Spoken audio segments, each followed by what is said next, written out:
हमारे मंदिरों पे हमारे आस्थाओं द्वारा पैसा दिया हुआ सरकार नहीं लेगी, चाहे कुछ हो जाए। हम प्रतिक्रिया ही नहीं देना चाहते। सरकार आती है, पंडित जी डोलची लेके पहुंच जाते हैं, वो पैसा काउंट होता है, उन्होंने कहा ये हुआ, ये 20% आप रख लीजिए। पंडित जी ने कहा चलो 20% से ही काम चल रहा है, कल 100% भी ले जाएंगे तब भी पंडित जी का काम चलता रहेगा। लड़ने नहीं चाहते आप। किसने रोका है आपको? संविधान के आर्टिकल 14 का दुहाई दीजिए ना, जो कहता है सब बराबर हैं। तो कहां बराबर है भाई? क्योंकि मैं खुश हूं, मैं खामोश हूं, मैं सहनशील हूं। सहनशील होना और कायर होना दो अलग अलग बातें हैं। इसलिए अपनी कायरता को छुपाने के लिए यह मत कहिए हम बहुत टॉलरेंट समाज हैं। कोई टॉलरेंट वॉलेंट नहीं है। आपकी टॉलरेंस का पता जब चलता है कि अपने घर में छोटे से बंटवारे के लिए आप गला काट देते हैं, तब टॉलरेंस कहां चली जाती है आपकी? टॉलरेंट नहीं है आप, हम कायर हैं। इसलिए सामने वाला जब बड़ा आता है तो हम उससे समझौता करते हैं, और अपने से छोटा हो, अपने से कमजोर हो, उसकी गर्दन काटने में हमें 2 मिनट लगते हैं। इसलिए शब्दों को गलत तरीके से परिभाषित करके पूरे समाज को आमने खत्म कर लिया है। कोई 10 लोग खड़े होकर बात नहीं करते, 5 लोग बात नहीं करते, हर आदमी जल्दी में है। और ये देख रहा है कि धीरे धीरे ये सिलसिला खत्म होता जा रहा है। एक एक राज, एक एक शहर, बिना किसी, इस देश का कानून भी है, पुलिस भी है, सेना भी है, संविधान भी है, और आप चिल्ला रहे हैं और आप पूछ नहीं रहा, क्योंकि आपको अपने आसपास मैं, मेरा घर, मेरे परिवार से ज्यादा सोचना नहीं है।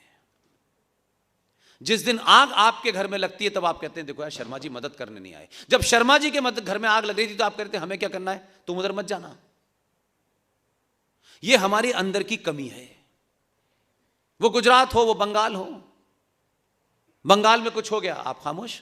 आजकल एक नया फैशन हो गया है, फेसबुक पे कमेंट कर दो, राष्ट्र के प्रति अपना दायित्व पूरा कर दो बस, और सो जाओ। हमने लिख दिया है, हमने ऐसे लिख दिया जैसे यूएनओ को लिख दिया है हमने। हम 47 में 21 लाख लोगों की लाशों के बाद इस तथाकथित जमीन के टुकड़े को नहीं बचा पाए। भारत की आजाद धरती पे 2 नेशन थ्योरी के तहत एक जम्मू कश्मीर राज्य बना जहां मुसलमानों की मेजॉरिटी थी। आप थोड़ी देर के लिए देखिए, हम अगर किसी के साथ ऐसा कर दें तो बरसा बरस, नस्ल दर नस्ल हम अपोलोजिस्टिक रहेंगे, हम शर्मसार रहेंगे यार कि हमसे ये हो गया है, अब हम कैसे करें। 47 में लाखों लोग मारे गए। उसी 47 में भारत की धरती पर एक राज्य था जिसका नाम है जम्मू कश्मीर। उस जम्मू कश्मीर, इसलिए बता रहा हूं कि हमारी ये जो मानसिकता है डर की, लालच की, स्वार्थी होने की, इसने राष्ट्र को बर्बाद कर दिया। 1947 में भारत का विभाजन होता है, चलिए हो गया, मान लीजिए थोड़ी देर के लिए, भारत की धरती पे जम्मू कश्मीर बना, मुसलमानों की मेजॉरिटी थी। इतना बड़ा जघन्य अपराध करने के बाद भी उनको शर्म नहीं आई, अपोलोजिस्टिक नहीं हुए।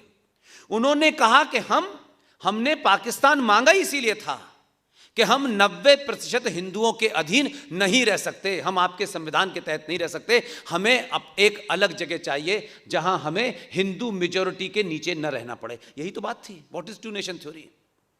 कि 2 कौमें एक साथ नहीं रह सकती, 2 आइडियोलॉजी एक साथ नहीं रह सकती। लेकिन आप ताज्जुब देखिए, हमारे नेताओं का, दलालों का रोल देखिए कि कश्मीर राज्य में वही स्थिति थी क्योंकि वहां वो मेजॉरिटी में थे।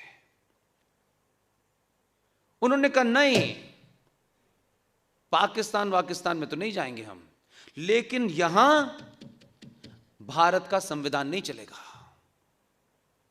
50 में यहां भारत की सुप्रीम कोर्ट नहीं लागू होगी। और ये मालूम है कौन कह रहा है? जो ना नीचे कपड़े पहने हुए ना ऊपर कपड़े पहने हुए हैं। कॉन्फिडेंस का लेवल देखिए उनका। कश्मीरी नंगा कह रहा है कि हम संविधान नहीं मानेंगे, सुप्रीम कोर्ट यहां नहीं आ सकती, आपके जितने कानून हैं चाहे वो बाद में बने, एंटी करप्शन लॉ लागू नहीं होगा। हमें ये विशेष रियायतें चाहिए। यानी अभी 4 दिन पहले तुमने हत्या की है और उसके बाद फिर तुम ये कह रहे हो कि हम आपके साथ नहीं रह सकते। तो उनका संविधान अलग बन गया। उन्होंने कहा हमारी असेंबली का पीरियड 6 साल होगा, और अगर भारत का राष्ट्रपति होगा और प्रधानमंत्री होगा तो हमारा मुख्यमंत्री नहीं होगा, हमारा भी सदर रियासत होगा। 1958 तक जम्मू कश्मीर में प्रधानमंत्री होता था। आज जो हमारी स्थिति है कोई एक दिन में नहीं हुई है। तो 58 में वो वहां रहे और वो कभी आपसे शर्माए नहीं। कभी उन्होंने इस बात की चिंता नहीं की कि हमने ये जब जघन्य अपराध हमने हुआ है और इतने सारे हिंदू मारे गए हैं तो थोड़ा सा हमें डरना चाहिए ना। उन्होंने कहा नहीं, इससे तो मतलब ही नहीं हमारे, उल्टा आप ही को जिम्मेदार ठहरा दिया उन्होंने। और फिर क्या किया कि अपना संविधान 57 में बनाया, सारे प्रावधान रख लिए उसमें, और आपके दलाल नेताओं पर दबाव बनाने के लिए दिल्ली आया शेख अब्दुल्ला। और शेख अब्दुल्ला ने फूल वाले चाचा से कहा कि हमको एक विशेष आर्टिकल चाहिए जिससे भारत राज जम्मू कश्मीर में अपना दखल ना दे सके। तो आर्टिकल 370 की बात हुई। तो वो तो ऐसे तमाम कामों को दूसरे लोगों को टरका देते थे, उनको मालूम था, उन्हें तो आता जाता तो कुछ था नहीं। उन्होंने कहा अंबेडकर के पास चले जाओ। अंबेडकर भारतीय राजनीति का, अगर आप मुझसे पूछें, क्योंकि हमारे यहां सर नेम देख करके बड़ी राय बनाई जाती है, यही हमारी सबसे बड़ी प्रॉब्लम है। अंबेडकर भारतीय राजनीति में सबसे ज्यादा ईमानदार आदमी था, दो टूक बात करता था। दलालों ने, इस देश के बुद्धिजीवियों ने उस आदमी के हर उस तत्व को, जो इतने शार्प थे, जो एकदम क्लियर, कोई कंफ्यूजन नहीं, वो उसने अपने जीवन में कहा, लागू करने के लिए लड़ गया। लेकिन दलालों को तो सत्ता चाहिए थी, उन्होंने उस आदमी की बात को ही खारिज कर दिया। अंबेडकर से शेख अब्दुल्ला जब बात कर रहे थे, उन्होंने कहा ये है, ये है, ये है, ये है। बोले शेख अब्दुल्ला साहब, मैंने आपकी बात सुन ली, आपको ये चाहिए, ये चाहिए, आप भारत को बदले में क्या दोगे? उन्होंने कहा भारत को देने के लिए हमारे पास अभी कुछ नहीं है। बोले मैं अपने जीते जी धारा 370 दे के पाप नहीं करूंगा। ये अंबेडकर के शब्द हैं।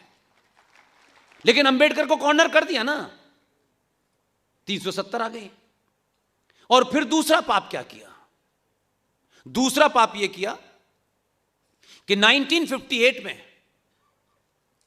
फूल वाले चचा का तो खास रिश्ता था ना शेख साहब से। उन्होंने 57-58 में राष्ट्रपति डॉक्टर राजेंद्र प्रसाद के ऊपर दबाव डाला और कहा कि देखिए आप एक ऑर्डर जारी कर दीजिए, और अंतर्राष्ट्रीय दबाव है मेरे ऊपर, और मैं इसके बारे में आपको बाद में बताऊंगा। और उनसे कहा कि आप राष्ट्रपति एक आदेश जारी कर दिए, उनसे एक आदेश दबाव में डलवाया। उन्होंने आदेश जारी किया, और वो आदेश जो जारी हुआ वो 24 मई 1958 को भारत के संविधान में धारा के रूप में नजर आया, जिसे आप आर्टिकल 35 ए कहते हैं। इस देश के 1% लोगों को नहीं पता था। इसलिए बार बार मैं कह रहा हूं, हिंदुओं के ठेकेदार जो सुबह शाम घूम रहे हैं, उन्होंने भी यह बात नहीं बताई। यह इंफेसिस करके बार बार मैं कहता हूं, अगर मेरे स्वार्थ में, मेरे चिंतन में राष्ट्र है, तो मैं राष्ट्र के प्रति ज्यादा वफादार रहूंगा कि संगठन के प्रति वफादार रहूंगा? संगठन राष्ट्र से बड़ा नहीं हो सकता। कभी सुना था आपने आर्टिकल 35 पे क्या होता है? हम तो दिन रात यही पढ़ते थे ना। आपका तो यही काम है दिन भर पढ़ने पढ़ाने का और राष्ट्र के चिंतन करने का। तो आर्टिकल 35 के बारे में 70 सालों ने किसी ने बताया कि आर्टिकल 35 है क्या? 370 तो कुछ था ही नहीं, सिवाय इसके कि साहब आपके सुप्रीम कोर्ट के कुछ फैसले और संसद के कुछ फैसले लागू नहीं, बाकी तो सब नॉर्मल था। उससे क्या हुआ जा रहा था? जो जड़ में था वो आर्टिकल 35 में था। और इसकी चर्चा लाहौर के प्रेस क्लब में मुझसे किसी ने की। मैं तो लॉ का स्टूडेंट भी नहीं हूं। मैंने जब यहां के हिंदुस्तान में लोगों से कहा तो लोग बोले तुम क्या पागलपने की बात कर रहे हो, ऐसा तो कोई आर्टिकल ही नहीं। बड़े बड़े वकीलों ने मुझसे कहा, तब भी जब मैं ये समझ चुका था, तो मैं तब भी किसी राष्ट्रवादी ने कहा नो नो ये मत उठाओ, नो ये अभी मत उठाओ, अभी तो हमें इसे छुपाने में ही फायदा है, क्योंकि दुकान बाद में चलाएंगे हम अपनी। आर्टिकल 35A जम्मू कश्मीर राज्य को एक ऐसी ताकत देता था जिसके चलते जम्मू कश्मीर में किसी को भी नागरिकता देने का अधिकार था सरकार के पास। और जब नागरिकता देने का अधिकार है तो नागरिकता न देने का भी अधिकार है, और उसके चलते भारत में चाहे हिंदू हो, सिख हो, बौद्ध हो, पारसी हो, वो जम्मू कश्मीर का नागरिक नहीं बन सकता, और नागरिक नहीं बनेगा तो वहां जमीन नहीं। इसलिए बहुत सारे लोगों ने बड़े कैलिब्रेटेड अंदाज से, कुछ राष्ट्रवादियों ने चलाया नाटक किए कि देखिए साहब 370 की वजह से आप जमीन नहीं ले सकते, तो 371 की वजह से आप मिजोरम में भी तो नहीं ले सकते, मणिपुर में भी तो नहीं ले सकते, आप वहां ले सकते हैं क्या जमीन? आप नहीं ले सकते ना। लेकिन यहां जो असल जड़ थी उसे बाद के लिए रखा था, उसको फिर बाद में दुकान चलाएंगे हम, पहले अभी ये करो। तो किसको मूर्ख बनाया? सरकार ने क्या किया छोड़ दीजिए, मुझे और आपको बता देते होता नहीं काम। और मैं जिंदा मिसाल देता हूं आपके सामने। आर्टिकल 35F ने जो पाप किया है, जिसके बारे में हमारे समाज में चर्चा नहीं हुई, अगर गली चौराहे पे चर्चा होती है तो मैं मानता हूं कि एक सामूहिक बात निकलती है, गली गली जाती है, कुछ समझदार लोग सुनते हैं, कुछ उसको डिबेट में लाते हैं, कहीं सही जगह उठाते हैं, कुछ पढ़े लिखे लोग उठाते हैं, कुछ संसद में उसको उठाते हैं। ये एक डिबेट बता दीजिए 70 साल में कि किसी ने आर्टिकल 35A का जिक्र भी किया हो कि ये क्या भला है। इसलिए बहुत सारे पापों के हम राष्ट्रवादी भी भागीदार हैं, सारा दोष दूसरे का नहीं है। 57 में उनका संविधान बना। भारत के संविधान में 1958 में धारा जोड़ी गई 35A, उनका संविधान 58 में बना, 57 में तैयार हुआ और 58 में लागू हो गया। वो कितने शातिर थे, ये बात किसी ज्ञानी ने नहीं बताई आपको, इसके लिए बहुत ज्ञान नहीं चाहिए था। 58 में जब जम्मू कश्मीर का संविधान बना तो उन्होंने कहा कि ये जो धारा 35A आपने हमें 58 में दी है, हम इसे संविधान में अपने लागू करेंगे, लेकिन इसके लागू करने की डेट 1944 रखेंगे। कैसी अजीबोगरीब बात लगती होगी आपको। एक धारा, एक कानून बन रहा है 58 में, लेकिन उस राज्य सरकार ने अपने संविधान में उसको लागू करने की डेट 1944 रखी। ये बताया नहीं गया देश को। ये 4-5 बातें बता देते लोग समझ जाते जम्मू कश्मीर में क्या खेल हो रहा है, नहीं बताया आपने। इसी के तहत आपको वहां 1944 की डेट क्यों रखी, वो बात अब खत्म हो गई, लेकिन बताना जरूरी है, क्योंकि अभी भी हम कुछ चीजों पे चुप्पी साधे हुए हैं। इसलिए मुझे झगड़ा मेरा उनसे नहीं है,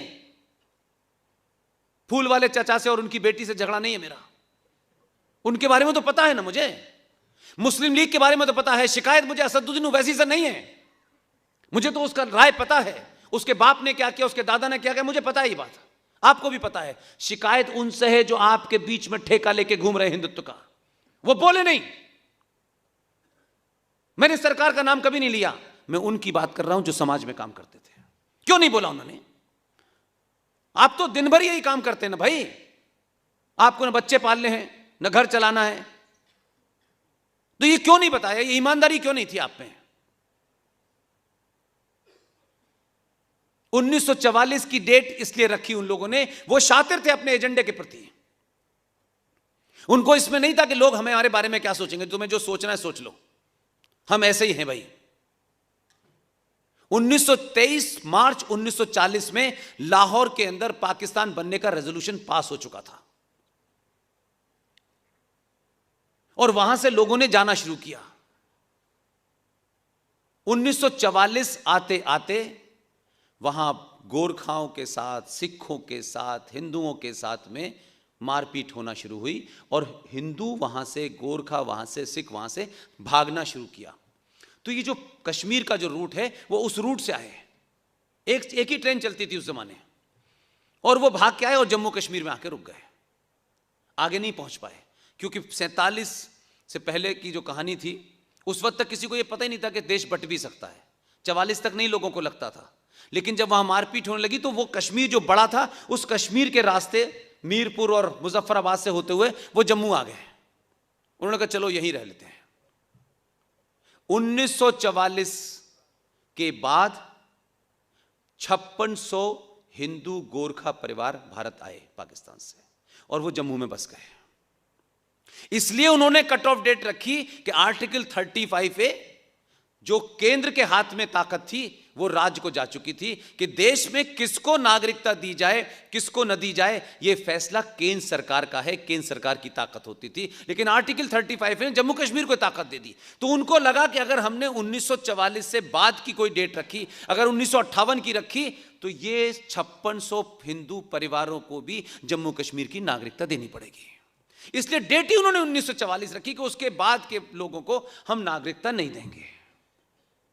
और दूसरा गेम क्या हुआ कि आर्टिकल 35A के तहत आज भी भारत का क्लेम है कि जो पाकिस्तान के पास जम्मू का हिस्सा है, कश्मीर का हिस्सा है, वो हमारा है। आज भी हम ये मानते हैं। हमारी संसद में 24 फरवरी 1994 को दोनों सदनों में भारत के प्रधानमंत्री PV नरसिम्हा राव ने एक रेजोल्यूशन रखा। कुछ कुछ मामले में नरसिम्हा राव बड़ा काम करके गए हैं, कुछ कुछ मामले में करके गए, और रेजोल्यूशन रखा और उन्होंने कहा कि भारत और पाकिस्तान के बीच में कश्मीर एक विवाद का मुद्दा है। उस आदमी ने जिस तरीके से सेंटेंस को कैलिब्रेट किया, इतनी खूबसूरती से उसने किया और अपना काम करके चले गए। उस वक्त यह कहा गया कि जम्मू कश्मीर जो पाकिस्तान के कब्जे में है वो भी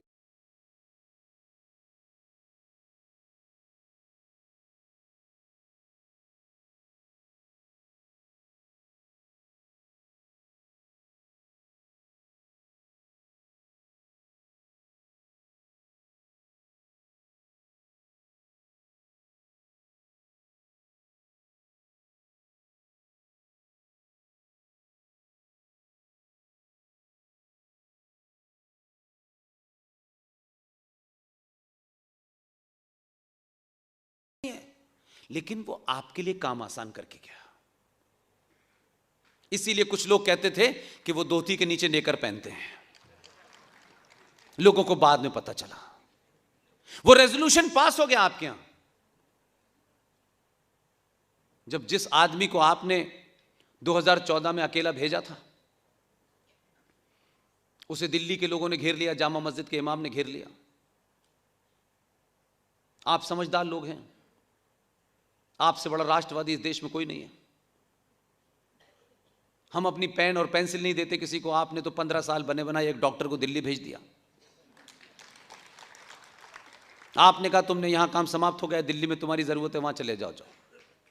और यह सिलसिला आपने बंद नहीं किया, इसलिए आपसे अपील करने आया हूं, इस सिलसिले को जारी रखिएगा। अकेला आदमी बहुत सारे काम नहीं कर पा रहा था। एक वहां थे लखनऊ से, वो कड़ी निंदा ही करते थे जिंदगी भर। प्रधानमंत्री के कंटेंटर हैं, जिंदगी भर ऐसे ही रहेंगे, हर बात में कड़ी निंदा करते थे, कुछ करते वर्ते नहीं थे। अपना चुनाव नहीं जीत सकते, लेकिन प्रधानमंत्री बनने की उनकी तमन्ना बहुत है। आपने 2019 में AK-56 भी दे दी उसे, ये भी लिख ले अपने पास। अब इसी से काम चलेगा। अब तुम थोड़ा साधु हो जाओ, क्योंकि असली आ गया है। और उसके आने के बाद 2 काम हुए पार्लियामेंट में। आप तारीख याद रखिए ना, एक 19 और एक 20। पूरा देश 15 अगस्त को याद रखता है। अब अगर सच मानो में 15 अगस्त है तो 5 अगस्त 2019 है।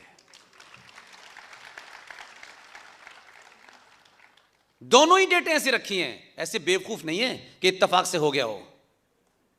2 काम किए उन्होंने, दोनों ही 5 अगस्त को किए हैं। एक 19 में किया है, एक 20 में किया है। और आप सोचिए, मैं तथ्यों पे बात कह रहा हूं। पार्लियामेंट में जब यह रेजोल्यूशन आया कि 370 हटाना है, तो पूरे देश में 2 ही लोगों को पता था,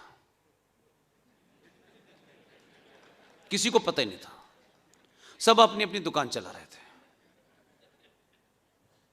इसलिए संकट की इस घड़ी में अभी भी उससे देश बाहर नहीं निकल पाया है। संसद में कुछ रेजोल्यूशनों का पास हो जाना, कुछ नियमों का बन जाना राष्ट्र नहीं बचाएगा, जब तक एक एक इस देश के सनातनी हिंदू बच्चा उसके लिए तैयार नहीं हो जाता। ये लड़ाई मुझे और आपको लड़नी है। मैं किसी पार्टी, किसी नेता की वजह से रात में यहां नहीं खड़ा आपके बीच में। मैं बार बार गुजरात आके आपको ये भरोसा दिलाता हूं कि आपने जो गलती 1947 में की थी उसका प्रायश्चित आपने 2014 में किया, फिर 19 में किया। इस सिलसिले को बंद मत होने दीजिए। लोग आपका मजाक उड़ाते हैं कि आप मीठा खाना खाते हैं, लेकिन काम बड़ा कड़वा करते हैं। इस राष्ट्र को इस कड़वी गोली की जरूरत है। बहुत ज्यादा महान दिखने, बहुत ज्यादा अपने आप को परफेक्ट दिखने और दुनिया की निगाह में अच्छा बनने का समय निकल गया है। अपने राष्ट्र को अच्छा बना लेंगे, दुनिया आपके बारे में राय बदल लेगी। 2019 में भेजा, 2 काम हुए। आप डिबेट की बारीकी देखिए, क्योंकि आजकल सब कुछ ओपन है। मैं जिन चीजों को देख पा रहा हूं, हो सकता है आपका दोष ना भी हो सकता है मेरी बैकग्राउंड ऐसी है, इसलिए मैं उन चीजों को ज्यादा पास से देखने की कोशिश करता हूं। डिबेट हो रही थी 370 पे, हुई भारत के संसदीय इतिहास में, भारत के संसदीय इतिहास में पहली घटना घटी जो आपने ध्यान नहीं दिया। और हम लोग जो है ना बहुत जल्दी खुश हो जाते हैं, तो खुश होने वाली भूल जाते हैं यार ये खेल क्या था। वो तो कहते छोड़ो खेल यार, काम हो गया ना। खेल को समझना जरूरी है, क्योंकि वो आपको खिलाड़ी बनाना चाहता है। उसने तो खेल किया, उसने कहा अपनी अपनी विधानसभा में भी ये खेल कर सकते हो। खेल ये हुआ कि आजाद भारत की पार्लियामेंट में जिस सत्ताधारी पार्टी के पास दोनों सदनों में से एक सदन में बहुमति नहीं था, जिस सदन में पार्टी, सत्ताधारी पार्टी का बहुमति नहीं था, उसने कहा इसी में पहले पास कराते हैं। याद आया 370 का प्रस्ताव राज्यसभा में पहले आया। इसलिए देखिए, मैं हिंदुओं की प्रतिक्रिया बता रहा हूं। मैं था वहां, हिंदू मालूम है क्या कह रहे थे? अरे यार देखो यार, ये बेवकूफ बना रहा है। ये सबको पता है कि राज्यसभा में हमारा बहुमत नहीं है। अब ये हिंदुओं के पास जाएंगे, कहेंगे राज्यसभा में हमारा बहुमत नहीं है, अब हमें फिर दोबारा से वोट दो। ये बेवकूफ बना रहे हैं। मैंने कहा थोड़ा सा तहम्मुल से काम लो। तहम्मुल उर्दू का वर्ड है जिसका मतलब होता है सब्र से काम लो। जरा थोड़ी देर के लिए मुंह पे टेप लगा लो। हर वक्त बोलना जरूरी है क्या? 10 मिनट तो समय दो। ये राष्ट्र का मामला है, ये घर का मामला नहीं है। और राज्यसभा में जब घुसे तो बाकी लोगों को समझ नहीं आया कि कहानी क्या है ये। जब तक संसद की पटल पे उसने बोलना नहीं शुरू किया, तब को पता ही नहीं था कि आज का एजेंडा क्या है। पटल पे रखा, बोलना शुरू किया, बोलते बोलते बोलते बोलते पूरी कहानी ही, और उस पर वोटिंग हो गई। तो लोगों ने कहा मैं इसका वो नहीं दिया। उसने जितने पुराने बिल पास हुए थे उन्हीं की नजीर बनाई। उन्होंने कहा फला बिल हुआ था उसमें भी ऐसा नहीं हुआ था, फला बिल पास हुआ था उसमें भी नोटिफिकेशन नहीं दिया था, ये अभी अभी ले लो, पढ़ लो और अभी पास करना है। तो वो जो उल्टे हाथ पे बैठे हुए थे, जो आजकल कुर्ते के ऊपर जनेऊ डाल के घूम रहे हैं, उन्होंने पहली तो उनकी आस्तीन चढ़ाई। उन्होंने कहा आज फंसेगा ये, राज्यसभा में लाया है, यहां तो हमारा बहुमत है। पीछे मुड़ के देखा तो न बहू नजर आ रही थी, न मत नजर आ रहा था। बहुत देर तक भौचक्के के रहे, सोचने लगे ये हुआ क्या है। अब ये एक्सेप्ट तो कर लिया था उन्होंने, कहा कि यहां गिरा देंगे हम और मिल्लत इस्लामिया फिर हमारे साथ खड़ी हो जाएगी, हम तो जीत जाएंगे चुनाव। बहुत देर तक पीछे देखते रहे। प्रस्ताव पे वोटिंग हुई, प्रस्ताव पारित हो गया।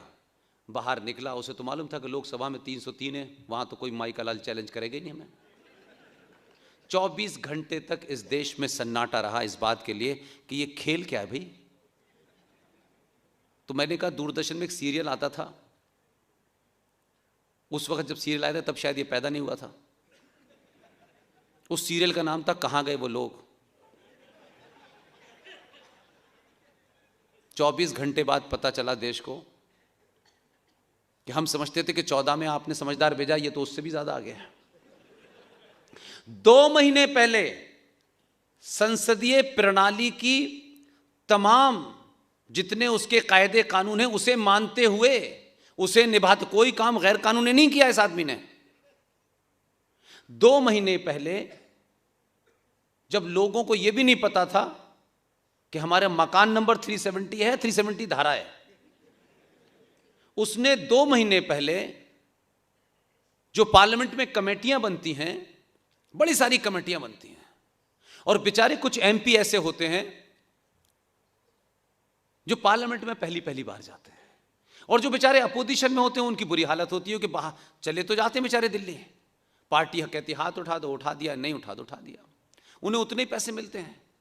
इन्होंने जो भारतीय पार्लियामेंट की परंपरा है उस परंपरा का निर्वाह करते हुए 2 महीने पहले यह कहा कि हमारे जो विदेश डेलीगेशन जाते हैं उन डेलीगेशन में मिला जुला डेलीगेशन जाता है, और हमारे देश के एमपी इतने जाहिल और इतने अनपढ़ हैं ऐसा माना जाता है। मैं नहीं कह रहा ये बात, मैं नहीं कह रहा ये बात, लेकिन हर आदमी को जो बेचारा जीवन में अपने घर से निकल के दिल्ली जिसने ना देखी हो, उससे आप ये कहें कि आपको जाना है डेलीगेशन में और नीदरलैंड में पानी की व्यवस्था कैसे है इसका अध्ययन करके आना है, और ऐसी डेलीगेशन जाते हैं। 2 महीने पहले उसने 40-45 लोगों को भेजा, उसमें से किसी एक ने कहा कि देखिए ये पहला डेलीगेशन ऐसा हो रहा है कि इसमें कोई रूलिंग पार्टी का नहीं जा रहा।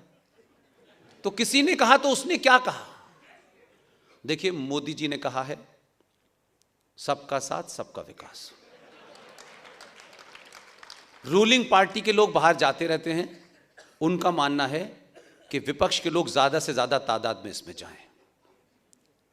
2 महीने पहले उनको जाने की तैयारी कर दी उसने। मैं अंदर की बात बता रहा हूं आपको, हां, आपके खुश होने की बात है, यही हिंदुस्तान के हर सनातनी को करना चाहिए। और फिर क्या हुआ, किस दिन बिल आना है ये उसी को पता था, और इतना समझदार है, पहले वाले से ज्यादा है ये। जिस दिन उसको रखना था बिल, उसने कहा कि कई ऐसे दलाल हैं जो इस खबर को भी लीक कर सकते हैं। उसने उनको कहा आपको फला फला डेटेड में जाना है, सब कुछ तैयार, और ऐसी टिकट खरीदी कि जिस दिन बिल आना था उस दिन लौटने की फ्लाइट ही नहीं आती थी यहां। बाद में पता चला कि ये तो क्या हो गया, कहां गए लोग, नीदरलैंड में घूम रहे हैं लोग। तो कोई काम इलीगल नहीं किया, लेकिन ये क्यों करा मैं इसलिए कह रहा हूं, जो मेरा मूट पॉइंट है वो ये है, मूट पॉइंट ये है कि आपने पहली बार याद कीजिए कि भारतीय सनातनी हिंदू ने कभी सनातनी हिंदू होके राष्ट्र की किसी ऐसी समस्या जिससे राष्ट्र मजबूत हो रहा हो कभी वोट दिया था? मेरे 4 एमपी बन जाएं, मेरी जाति के लोग वो बन जाएं, मेरी जाति का ये बन जाए, मुझे ये मिल जाए। आपने 2014 में जब वोट दिया था तो वोट बाद में दिया था, पहले भारतीय समाज सनातनी हिंदू हो गया था, तब मोदी पैदा हुआ। तो दुनिया ने बहुत सारे आर्टिकल बाहर लिखे, वॉशिंगटन पोस्ट वगैरह में बहुत कुछ लिखा गया। तो यहां के लोग तो यहीं के अखबार ढंग से नहीं पढ़ते तो बाहर के क्या पढ़ेंगे? तब भी वॉशिंगटन पोस्ट ने अपने एडिटोरियल में लिखा था, या न्यूयॉर्क टाइम्स, दोनों में से किसी एक ने अपने एडिटोरियल में लिखा। इसलिए मैं कह रहा हूं दुनिया आपको 1947 से नहीं जानती, बापू से इस देश को नहीं जानती।